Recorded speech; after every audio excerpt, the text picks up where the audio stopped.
Good morning, good afternoon, and/or good evening, ladies and gentlemen. Welcome back to the Word. You're trying to imitate me? No. You're trying to imitate me. That's not nice. How are you guys? It's been a while. Since when? Was it November 14th? Yes, I think the last one was. Last time when I last called out month. Yusef for calling me a bad player. Well, we'll actually, see. he called you a trash For Honor player. Yeah, we're gonna settle that at some point. Maybe we'll give you some more details later on today. But welcome back, guys. Clarissa, join alongside with me. Boomer Mike, how are you? How are you today? I'm good. How are you? I'm doing fine. We've got a pretty good show, guys, today. We got the State of Balance, Year 3, Season 3, with our friends JC for the first time ever, and Stefan Jawinski. They'll be running solo on that segment, so more on that later. But, of course, December starts. We've got a roadmap that we want to share, some weekly things that we want to share for today. So let's get right into it. But before that, we've got Azarus and Twitch drops that we want to get into. Make sure that we're rewarding your time for spending your generous time with us. So let's start off with Azarus. Do you want to explain the folks at home what Azarus Yes. is? So Azarus is a rewarding platform that rewards viewers for answering correctly questions. See this lovely button here? It's red. That's the Azarus button. If you haven't yet authorized your Twitch account with Azarus, then from time to time throughout the show, questions will pop up, and the questions will be based on the show. That means you got to pay attention to what we're saying. Pay attention. Everything. Yeah, everything. Even like whatever is on the screen. Yeah. Just pay attention. What hat am I wearing? You don't know. You don't know. Maybe you have to. What am I wearing? Yeah. What you is gotta figure it this? out. You gotta figure it Yeah. out. So basically, you answer the questions. They'll be multiple choice, and then if you answer correctly, you'll be rewarded credits called Azas. Then you'll take those credits and you redeem in-game rewards such as XP boosts, scavenger crates, and more. And where do you redeem it? Right there. I'm so bad at the pointing thing, but yeah, forhonorgame.com/redeem. It's right there. Yep. I pointed correctly. Very Yes. easy. Excellent. So, like I said, just pay attention. You just gotta pay attention. Just You pay know, attention. it's like in class. I had a lot of trouble with that, but you guys I don't. sucked in class a lot, There you actually.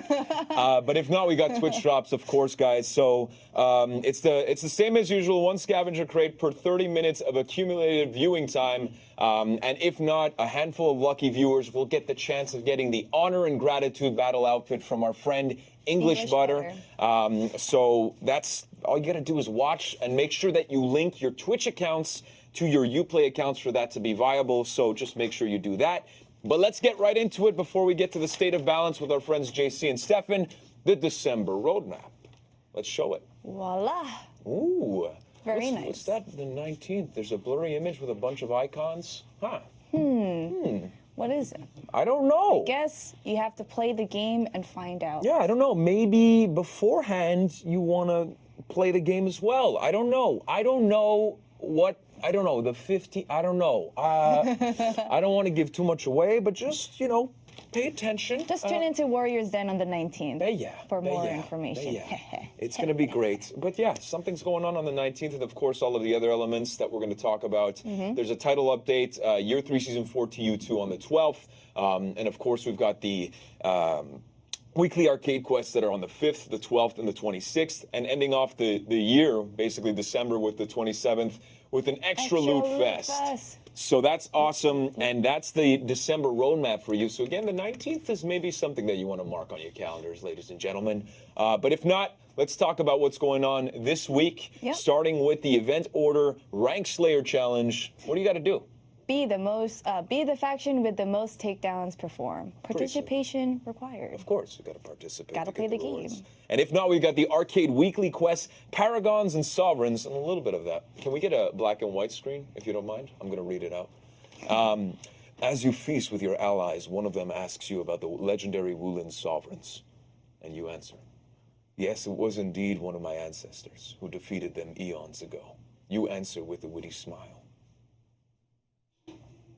That's our witty smile. Look at that. That's a pretty good witty smile. That's pretty good. That's pretty good. So that's the Arcade Weekly Quest. A little bit more about that. Basically, you'll face a series of 1v1 encounters, and after the encounter, you will absorb the modifier of your enemies. So basically, you kill, then you get OP. Yeah. And you're like, sick. wow. And so that's pretty much it. But before we send you off to the State of Balance with Stefan and JC, we got one last thing, and that's content of the week. And we'll be back later for tournament updates. So this week, new elite outfits for all heroes. I'm going to butcher the pronunciation, but here it goes. For the Knights, Berthelein. Let's say it that way. For the Wulin, Yinglong. For the Vikings, Thorvaldsson. And for the Samurai, Kawataro. Okay? Okay? Not bad. Available now. And you guys will be back with JC and Stefan. So we'll be back after that. And we'll send off to the video. See you guys later. God bless.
Hello everyone, welcome back.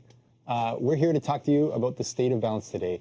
And this, for the first time, we'd like to welcome JC to the Warriors Den. Hi folks. Are you excited to be here? I'm pretty excited to be here actually. Yeah, it's pretty cool. Are you excited to talk about the state of balance? Oh, definitely. Good. Let's talk about what it is, and then we'll get right into it. Yep. So quick, what is the state of balance about? Basically, it's a good opportunity for us to share with you guys a little bit of data points that have been taken from, in this case, year 3, season 3, the whole of the season. Yep. So now we're going to share that basically with you. So what do we even use to define balance? This is one of the aspects that we look at. Here we're going to show our player collected data, and as well we're going to compare and contrast this with viability and playstyles tables. So quickly, let's talk about a little bit about the methodology of how do we collect this player data. Basically, the data we're going to present to you from the player data collection is gathered by tracking player matches that have been played during the entirety of the season. So year 3, season 3, pool this season, just for clarity there. It's combined console and PC player populations. All players in the match have to be reputation 1 or higher. So we take out the zeros. All players in the match must be in the same MMR bracket. So super unbalanced matches between high skilled and low skilled aren't counted in here. And we're going to show data based on a couple of skill ratings. First will be full population, and this will be shown for duel as well as dominion. We're going to show platinum and above ranked players for duel, and we're going to show top 4% for Dominion as well, and Breach as well. My bad. And we're going to compare these to the viability and playstyle. Yeah, which is a new little table that the community has been making. It's actually pretty interesting. Instead of being like a regular tier list like we've seen before, it's more for duels and for Dominion. We have a table with roles and then strong, okay, and weak. And so the heroes are placing those buckets, which is really interesting because then it ends up, instead of being like a static list where everybody complains, oh, why isn't this guy above or whatever, it's more of a, in no particular order, who's strong at what role and how do they perform. So it's really, really interesting. It's a different way of seeing it. I like it. So we'll see like how that evolves and then where it goes over time, if they're going to change again or not, and see what happens. Makes sense. I think one of the things we like about it is like, now the argument won't be, is this the third strongest hero or is it really the fourth strongest hero? Yeah, exactly. It's more like, are they in the good spot, Yeah. an okay spot, or not a good spot? Yeah. So that'll be really interesting. So let's jump into it. Let's jump in. Yep, for sure. Perfect. Let's start with duel. So quickly we'll run down, we'll show you here the full population duel win-loss matrix. We'll let you go through this quickly a little bit. Then we'll show you the platinum and above win-loss matrix for duel. We'll quickly show you the pick rate for duel for both sets of populations. And then we'll show you the viability and playstyle matrix for duel. Yeah. Then we'll come back and we'll kind of talk about Yes. on each. Yeah. So quickly, you want to just run down the side a little bit? Yeah. So if we look at this, like it's full population here. So clearly, there's a lot of data. Hitokiri like is way at the top at 68% win rate, which is pretty high. And we go down Shigoki, Raider, and as we go down, there's a lot of information there. Like it's a lot of data. But yeah, overall, it's interesting. There's a lot of cool things to see with this, especially like you look at all the strong heroes at the top that are considered super strong are there, so that's very, very good. Perfect. So again, we're going to quickly show you Yeah. the other charts, and we'll come back to this, and we'll kind of compare and Yeah, contrast. exactly, yes. So that was full population. This right here is platinum rank and above, so all players in this player data set have to be, in addition to the other rules, Yeah, exactly. platinum and above, yeah. Which, platinum rank and above. Exactly. Simple. It's a similar thing you can see in terms of like the hero. Yeah, it's very similar. The win rate is a bit lower for the top there, but it's still a very, very similar kind of bucket. They're reordered a little bit, but overall it's the same thing. That's true. And you'll see kind of similar heroes at the top, Yeah. kind of similar heroes at the Bottom. Yes, it's a little more flattened, which is interesting Yep. to note. It doesn't spike quite as high, so that's cool. Yeah. So I think that's quickly enough time to show you roughly there. We'll come back to this again. Yeah. This is the dual pick rate. On the left, you're going to see the overall, so full population, and on the right, you'll see platinum and above. Yeah. So that again is a lot of data, but it's interesting to see how it's still kind of similar. You can look like I think overall pop like Warden is still the top as Warden's always been king there. So Warden and Orochi are the total kings of overall all the time in duel. Generally, over the course of the game, Yeah, you've always exactly, seen yeah. these two at the top. Exactly. With high But percents. Platinum Plus actually changes things quite a bit. Lawbringer on top, which is not that surprising, but still, yeah. So it's a lot of interesting things there as well. Cool. And then let's quickly show the viability and playstyle table. So this is what we're talking about. This is a lot more, not a lot more interesting, but it's different than what we had before. You can see there's the buckets were more offensive, mixed, and more defensive, and strong, okay, and weak. This is interesting because that's it. Like there's no, oh, Raiders better than the Berserker or whatever. There's none of those arguments. It's literally if somebody is in the strong line, then they're all strong. Yeah, there can be like some characters are stronger or whatever, depending on your play style, depending on how you do. But overall, these are the buckets. So this is really interesting. We can see how those characters are viable and not, and so on and so forth. Makes sense. So just for clarity's sake here, this is a community-created viability Yeah. and playstyle matrix. It's not one that we make. It replaces what they used to do, which was a tier list system. This chart here is taken from October 30th, so the most recent one, and the last one they did within the Holda season. So it should represent the season from their perspective. When they mentioned strong along the left. Their definition is meta pick and tournament winning viable characters.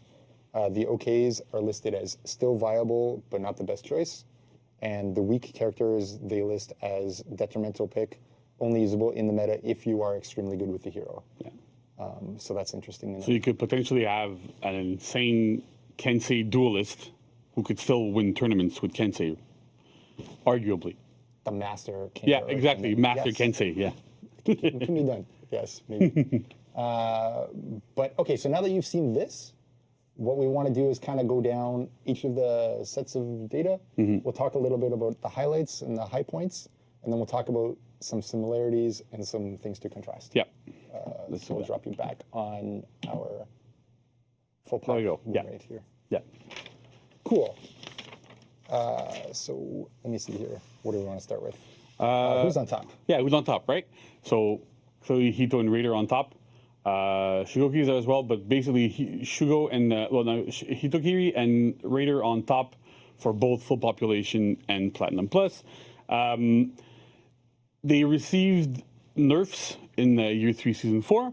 So we'll see where that ends up going. Namely, like stunning tap is now storing tap, and Raider does a little bit less damage, while Hitokiri, we tweaked a little bit the uninterruptible stance on his opening heavy, as well as giving him a little bit less damage in chains to help out a little bit with the frustration, because we looked at the early data we had, and also with frustration survey we sent out, and from all that information we figured out that, okay, at least these two heroes really needed to have like nerfs to be able to make them less frustrating. So that's why we did that. We'll see where they end up at the end of the season when we do the next data balance and we'll look at the data. But yeah, so that's pretty much what we did for those guys. So that seems, yeah. Makes total sense. Yeah. What JC is kind of alluding to there a little bit is like, as we said at the beginning, this isn't the only set of data that we use for what do we make our decisions when we talk about at the end of the day. It's one of them, but as we see in the dual data, full population, as we see in the community data, what you'll see in Dominion, and then some of these other channels, it all seems to point to like, hey, we should nerf some aspect of Raider and Hitokiri, and that's exactly what we did at the start of year 3, season 4, Sundesk. Yeah. Whew, a mouthful, but we got through it. All right, so let's talk a little bit about who else is kind of at the top. There's one thing, or maybe two things that we kind of see in common with the upper half of this and the Platinum Plus list. Yeah, definitely, which is both uninterruptible stance and high damage. If you look at like Hitokiri, high damage in uninterruptible stance, same with Shigoki, same with Raider. Lawbringer has a high damage, a little bit of uninterruptible, but not too much. Little, But then you go into Jiangjung, and so like the more we go down, the less these priorities appear. It seems to show that they're like super strong, especially when they're combined. You look at the top; they're all combined there. So that's one thing we're looking into, making sure that it's not like insanely too strong. And the only outlier here that has like significant and actually really usable uninterruptible stance is Berserker. Mainly probably because, reflex guard, and also because the fact that his uninterruptible stance actually used much more offensively, and even then if you end up trading it, you trade with a light that deals a lot less damage, so it's not as frustrating, and it's not what makes the hero, like it makes him stronger, definitely, but it's not what puts him to the top. It's true. I mean, like usually when you see Berserker play, there's a lot of like heavy feint light, which is a much lower damage thing than the heavies that like Raider or Hitokiri. Yeah, and there's a bit more risk, and Exactly. So if you make a mistake against them, small problem if it's Berserker, big problem if it's the others. And that's our kind of estimation as to why in full population that disparity exists. And just to contrast that, maybe we'll come back to it. Yeah, we'll come back to it. Who else are we looking at here? BP, Conqueror, especially BP, let's talk about a little bit. We also nerfed BP at the start of year 3, season 4, Sunday season. We did a nerf to BP and Jormungandr, which is like the exact same kind of nerf, which is the timing to dodge their bash after a light opener has been changed a little bit, so it's easier to dodge them. We had this issue where if you did specific inputs, it was much harder to dodge, so we changed that. So with BP and Jormungandr should be a little bit less frustrating to play against. Should be easier to dodge these things. So again, we'll see how that reflects in the data, where we end up, where those heroes end up, and see what happens with that as the season goes on. That's right. I think hopefully perception will be better Yep. in these cases. Yeah, definitely. But also the problem of like, hey, you did a late stance change, and therefore you can't dodge. Yeah. Because that's gone. That should be a little better Yeah. in dealing with these heroes. Definitely. Jormungandr, Yeah. here we see a bit of a disparity. Yeah, exactly. If you look at the data for full population and even for top 4%, So here you'll see full pop. for pop plus, is, yeah. is Yeah. What are we, fifth character? fifth character. If you look in here, It's a he's bit lower in platinum and above. yeah, platinum and above. But then as we go to Here, he's like real low. Yeah. Like if I remember where he is, that's it. Bottom Like, one he's right there. bottom one. So the idea is that competitive players have a lot easier time dealing with Jormungandr. Like his neutral bash, all that sort of stuff.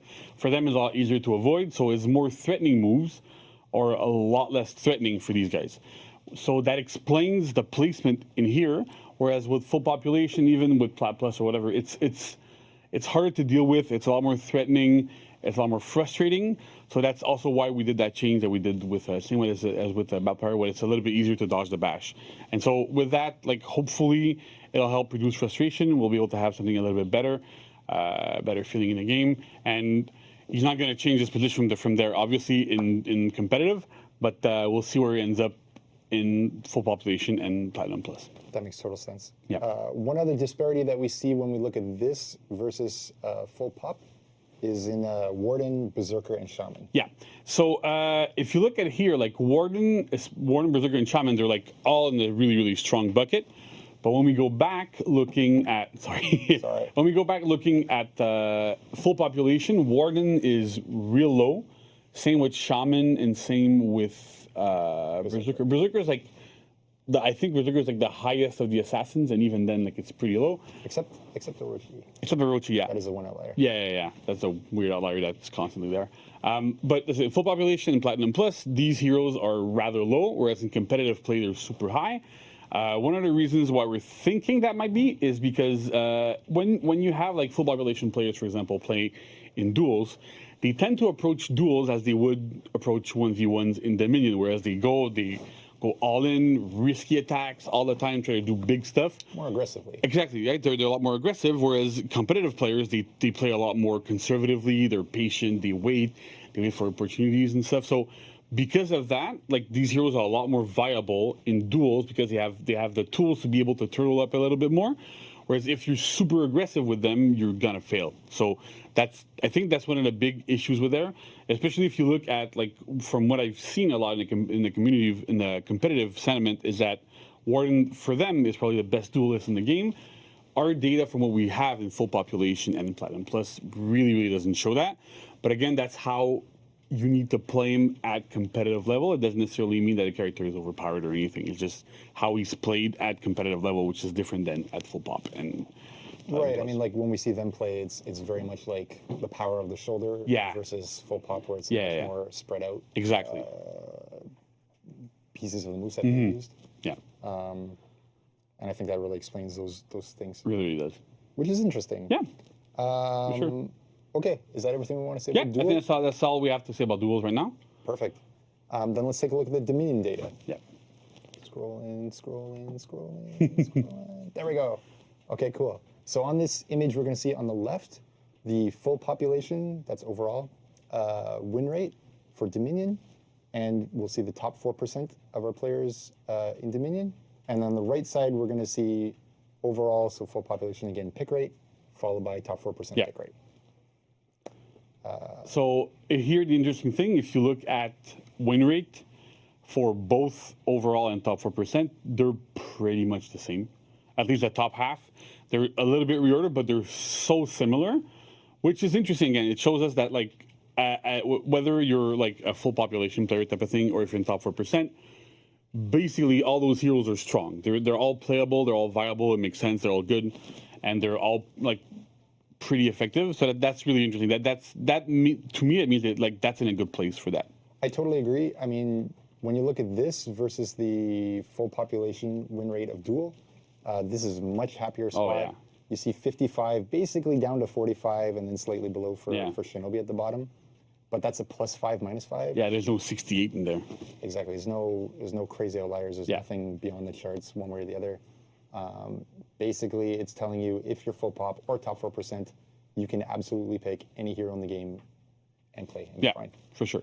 And then now that we've quickly shown you this part, we want to show you the viability and playstyles chart as well. Again, this one is super interesting. One of the things that really stands out to me in here is that, first of all, well, you look at it, right? Like, so there's there's 4 roles in the minion. There's mid, side point, ganking, and roaming. And if you look at the distribution, there's more heroes in strong than there are in OK. So that means that all those heroes in strong are like they're all viable, which is super interesting.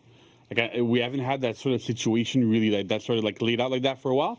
That's really good. It's super cool. And let's really give you the definitions from their the community created list here.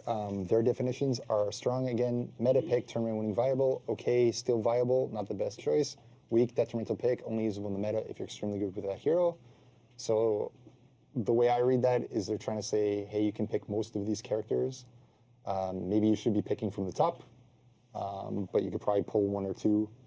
Mid or bottom, depending on your comp. Again, if you're a specialist for a specific character, they're still playable. And I could definitely see okay characters. For sure. And then let's talk a little bit about what the playstyle means for each of these. Yep. Definitions that they've got. A mid character means maintain control over the minion lane, farm minions to gain score. So B&B somewhere. Yeah. Right? Side point character, take and hold the side capture point. That seems pretty obvious as well. Ganker character, facilitate quickly killing a single opponent with the help of your teammate. So 2v1 a guy. Yeah. That's your job. And roamer, rotate around the map, support where needed, help the ganker, protect your mid character, back cap, get in a team fight, whatever. Yeah, wherever you needed. Exactly. Yeah. Cool. So now we've shown you this, and we've shown you the data for Dominion. Let's go back to Dominion and talk a little bit about, let's go back to this data and talk a little bit more micro. Yeah. So, like we said, I think the top half of both sets, like of both overall and 4%, are pretty much the same. Again, like in duels, we see that uninterruptible stance and high damage are still dominating there. And again, we'll see how the Raider and the Hitoki nerfs affect them, where they fall after if they fall, and see where they end up. That's gonna be really interesting. Makes sense. If we look at the bottom half of these charts, we see a bit more that Reflex Guard's heroes seem to be having a hard time in Dominion. Yeah, that's been the case for a little while. They're all pretty much at the bottom. Like there's not much there's not much to see outside of that. It's something we've been keeping an eye on. It's becoming a lot more problematic over time. So we're gonna see we're keeping an eye on it, see where we go with from there, and see how that affects the game overall. Makes total sense. Okay, let's get a little bit into the roles. As well. Mid, as we said, it's about being in control of the minion lane. Yeah. How do the tables line up between full pop and? So again, it's interesting. They're pretty similar. If you look at full pop, top 4%, since they're pretty much the same. If you compare those to the community viability list, they're pretty similar. There's one major outlier, which is Aramusha, which is much higher in the data than he is in here. If you look at Aramusha, here it's okay. Yeah, here it's okay. Far left in mid. Yeah. And if you come here, Aramusha is like, I think, like in 4th top percent, he's 2nd and 3rd in overall. Yeah. So like really, really, really high. The idea for that, we think, is that Aramusha is super good at clearing the minion lane. You can go into the minion lane, mash buttons, kill a bunch of minions, works really well. But he's actually not as good as contesting and holding the lane, which is what the other heroes we have in that strong category have. Is they're extremely good at holding the lane. They can get into the lane. You're probably going to need to have 2 opponents come in to get you out of there if you're a good player, because they're that good at contesting it. So that's the idea. But overall, it's pretty. Like, the idea is pretty much the same, and it lines up really, really well, which is interesting again because it kind of matches what the community has and what they actually play, which is good. I think it makes sense. Same with one thing that I consider a little bit is like at the top level of play, it's very, very hard to push a Conqueror, for example. Oh yeah. And some of the other heroes as well. Whereas at that level, it's a little bit easier, in my opinion, to push an Aramusha around. Yeah. Whereas I'm definitely going to have to spend, I think, 2 players to deal with the Conqueror. Yeah, for sure. example. And his Conqueror, for sure, you have to be 2. And I think that's kind of the difference between the ultra top level player Yeah. and regular. Exactly, right? So card like, game. if you like the data at Conqueror is still high, but he's not like super top tier like Kenna is in the viability table. Yep, makes sense. Side point. Let's talk a little bit about the heroes there. Yeah. So again, side point kind of lines up a little bit, except for Jormungandr. Jormungandr again, like the kind of like the competitive plays him kind of low, whereas in the data he's a bit higher. It's interesting because we feel like the role is kind of understood. When you're in a side point, you're going to the side, you're good, you're holding it. People understand it. It's kind of natural to do it. The only problem that we have and that we've seen here is that basically the only strong side point hero for the competitive players is Black Prior. Outside that, you have Warlord and Warden, which are like a bit lower in the data as well. So all of these heroes are like bottom, like they're mid to bottom in the playlist. They're still pretty good regardless. Like it's not that huge of a change, but they're still lower than what at least like one. We should have at least like a couple of good ones in side points. So yeah, Like Warlord's been someone we've been poking at for a little bit. Yeah. Maybe over like 4 patches or so on. So we'll kind of see if this shakes out at all. Yeah. Or if that's where Warlord's going to end up for them. But that's our intention, Yeah. basically. Yeah. Totally. Yeah. Cool. Next up, do you want to jump to roaming? We can jump to roaming, yeah, because ganking is going to be its own thing. Roaming, again, it lines up pretty well. The role is so straightforward. Like basically, I think most players when they start playing the game, they play as a roamer all the time, right? Like you're going to pick any of these heroes, you're going to be good at roaming. It's just that these heroes are really good at roaming because they have good speed, they have good rotations, which is like running around the map and going to and from specific points, but also because I think they fulfill like side roles really, really well. Like Hitokir, for example, is an excellent ganker once she gets her 4th feet. Berserker is really good in 1v1s. Jungling is really good in like team fights. So you want to have these heroes like you can go around, back cap a point, come back, join a team fight, gank somebody, go away. So that's why those heroes are really, really strong, is because they're versatile in what they can bring. That makes sense. And also you see most of them do quite well here in full population data. And kind of our thinking is that like, this is a fairly natural thing to do to roam, is to move around the map and get into fights and kill things. Same in a pickup group. Communication requirement is very low to play a role, Yeah, definitely. I think. So if you end up in a pug, like you just queue randomly solo into a Dominion game, whoever you've got, you're going to be able to competently exactly. You help complete your them. role and you're good. Yeah. Exactly. And if you get up to great communication, maybe that's where we'll talk about the gankers. Yeah, exactly, right? So gankers are the one thing that is really different. First of all, like most of them are reflex guard, like except for Centurion there. And Shaman and Gladiator are the 2 strongest gankers for the competitive players. They're pretty low on the other lists, if I remember correctly. We'll come back to this. Yeah, like Shaman is like bottom 4th, and Glad I'm not even sure, but regardless, like they're both pretty low.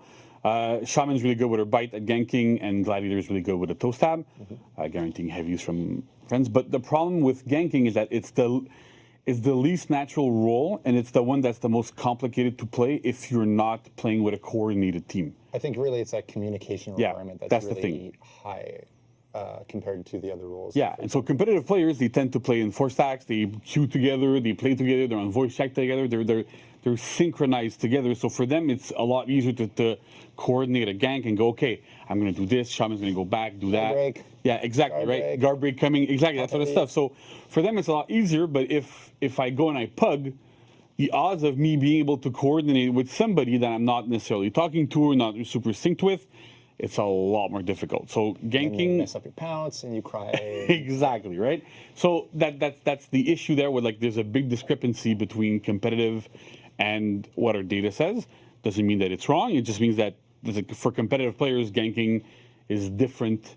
And even if ganking even like really occurs in those types of situations where they probably just deathball and do something like that. So Yeah, I mean, like for me, the biggest thing is like the communication requirements. yeah, Like yeah, for sure. to make sure to set up a punish so that opponents aren't getting revenge. Yeah, And that your thing isn't interrupted at the end of the day by somebody on your team. That's like a knowledge staircase that you have to learn, and then a communication element that Yeah. happens in normal play. I mean, I a hard can't. role to I play. stopped counting when my pounces got interrupted by a teammate. Like, at some point, it just Well, at the same time, at least no one's mad about it. Exactly. At that thing, so that's pretty cool. Yeah. So I think that's pretty much it for Dominion. Yeah, I think those hit fairly the highlights Yeah, for us. yeah. Let's go into Breach Yeah. to finish this off. All right, here's some Breach data. We're not going to show you any community Yeah. viability list. There isn't one. There isn't. And there hasn't been from the tier list before. Mm-hmm. We have the player data here, which is interesting. It's yeah. Please. Yeah. So the player here is like super similar to Dominion. It's almost the same, with the exception of Nusha, who's like way lower. And the idea is that probably because her fight kit and caltrops aren't that useful against pikemen. Yeah, That's the biggest issue. the caltrops and Dominion seem to be quite efficient at clearing out like the Yeah. group coming, whereas here like it's good, but it's not really that good. Yeah, that's it. And then when can you pull off your other stuff in a breach context is much more difficult versus Exactly. Dominion, for example. Yeah, that's the big issue. But otherwise, that's it. The data is pretty much the same between Breach and Dominion. So that's also pretty good. Yeah, some characters move around, but Yeah, the but- shape of it, I think, when you squint, is fairly similar. Yeah. The top and bottom is fairly similar as well, +5, -5 Yeah. mostly. Same idea with like high damage, uninterruptible stance, that sort of stuff. Yeah, same characters seem to be high and Yeah. low generally. Exactly. Reflex is low, armor and damage is high. Yeah, Roamer characters are high. yeah. That's pretty much it. I don't think there's anything really super specific to say there. No, I think we're good for this. Like it's basically what it is, and like we were saying, like Dominion and Breach are, despite them being very very different game modes, the same heroes shine in both. So that's a sign of typically like not that bad a balance. so that's pretty Fingers good. crossed. Yeah. Hopefully. Okay, awesome. So that was State of Balance for Year 3, Season 3, Hold This Season. Yep. Thank you very much, JC, for being here with Thanks, me Stefan. and doing it. I appreciate it. Was happy to be here. Great. We'll see you guys next season for the Sunday Yeah. results. And now we're going to throw it back to Mike and Clarissa for tournament info. Yeah. Thanks, everybody. Thanks, guys.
Hey guys, we're back. A huge thank you to JC and Stefan for the State of Balance. So Very good. a little pause before you guys leave. So hyperclap in the chat if you guys will.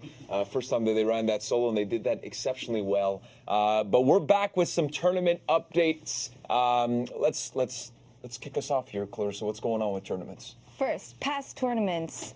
Slaceon Gaming had a 4v4 tournament. I was not mind blank. 4v4 tournament for Xbox last week, I think.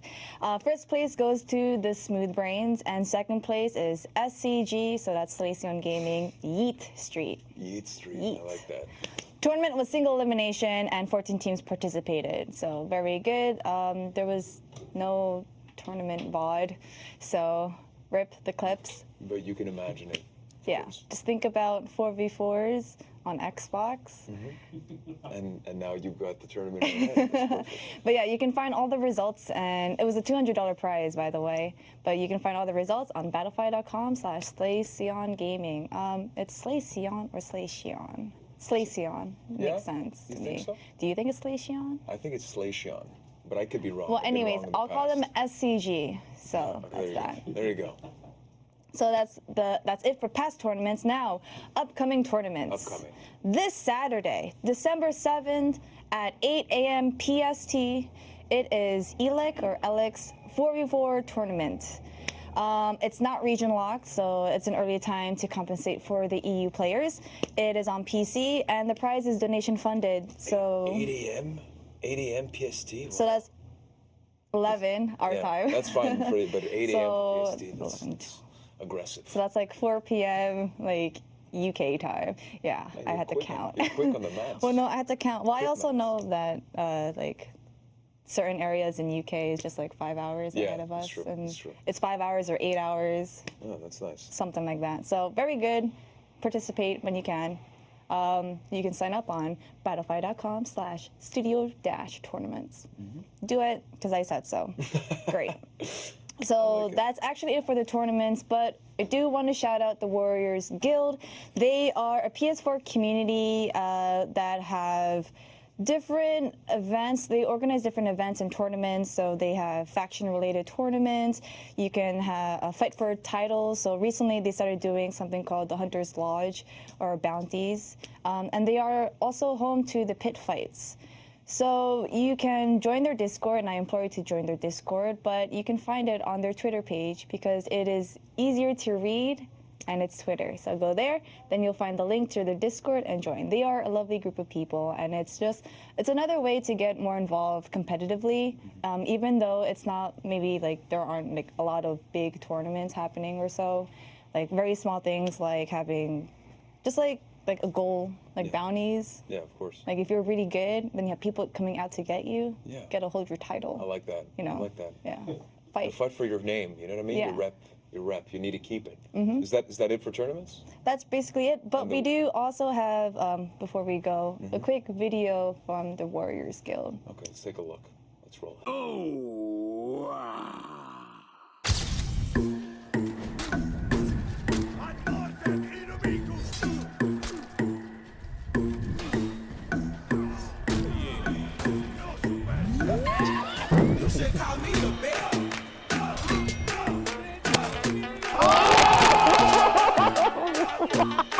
That's the new tech!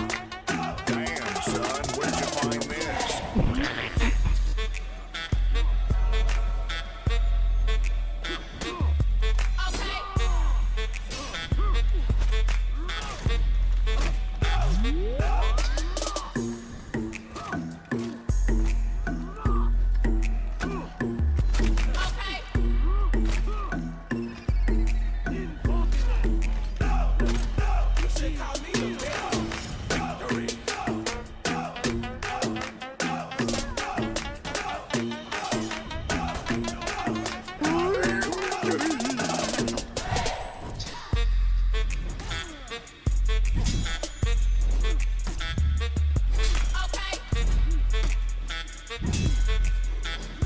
Oh, baby, it's triple!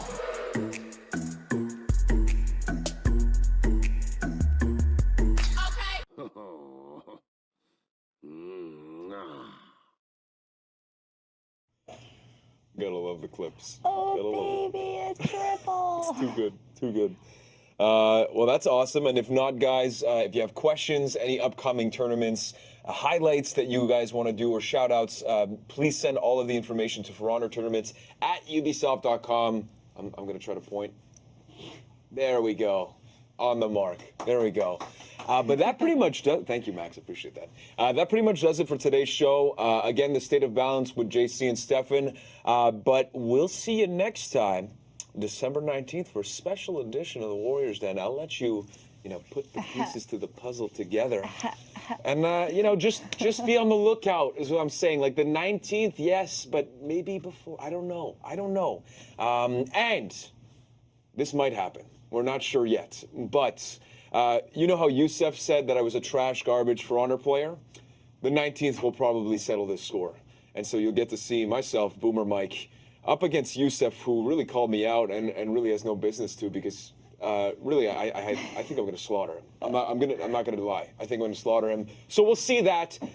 Is there anything else, Clarissa? Nope, That's it. that's basically it. And happy killing and For Honor. Yeah, man. Keep it up. Keep it up, guys. We'll see you guys next time. Again, December 19th. There's something happening. So we'll see you then, guys. Thanks again for tuning in, and we'll see you guys next Warriors Den, December 19th.